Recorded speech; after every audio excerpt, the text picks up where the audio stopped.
করছে, তখন সবাই দৌড়ে আমরা সামনে গেছি, আবার দৌড় দিছি। আবার দৌড় দেওয়ার পরে সামনে একটা যাত্রীর সামনে ছিল। যাত্রীর সামনেতে অনেকগুলো ছেলে মেয়ে, ওদেরকে ওরা মাটিতে শুয়েছিল, ওদের উপর লাঠি দিয়ে পিটাচ্ছিল, ওদের সবাইকে লাঠি দিয়ে পিটাচ্ছিল। ওখান থেকে আমরা কয়েকজন ছিলাম, আমরা দৌড় দিছি, আমরা ওখান থেকে দৌড় দিছি।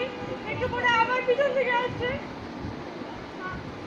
আবার পিছন থেকে দৌড়ে আসছে।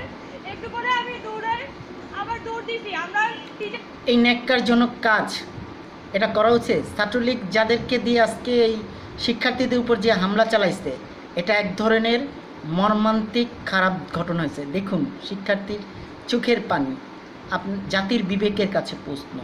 সবার কাছে আমি এটাই বলবো, আমি ভিডিওটি আমি আপনাদের সামনে তুলে ধরার জন্য আমি কিছু ভিডিও আমি করার চেষ্টা করতেছি, কারণ এটা খুবই ন্যাক্কারজনক।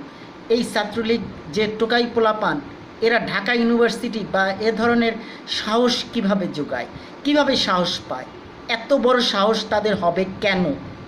এর প্রতিবাদ অবিলম্বে করা দরকার। দেখা যাক শিক্ষার্থীরা কি সিদ্ধান্ত নেয় বা অবরোধ বা কী করে সেটা না, কিন্তু আজ আমাদের দেশে যে সার্বভৌমত্ব, স্বাধীন বাংলাদেশে আমরা যে গণতান্ত্রিক হিসেবে দেশ নাই তা বোঝা যেত। এটা এক নায়কতন্ত্র, পুলিশ কোনো করে, কিন্তু ছাত্রলীগের এই টোকাই পোলাপান ঢাকা ইউনিভার্সিটি শিক্ষার্থীদের উপর এই অতর্কিত হামলা কেন করবে? এর অতি সত্বর এদের বিচার করা উচিত। আইনের আওতায় এই ছাত্রলীগ টোকাই পোলাপানদের অচিরেই এদের বিচার করা দরকার। ভালো থাকুন, সুস্থ থাকুন। যে যেখান থেকে চ্যানেলটি দেখছেন সাবস্ক্রাইব করুন ও বেল আইকনে ক্লিক করুন। নতুন ভিডিও নিয়ে চলে আসব। খোদা হাফেজ।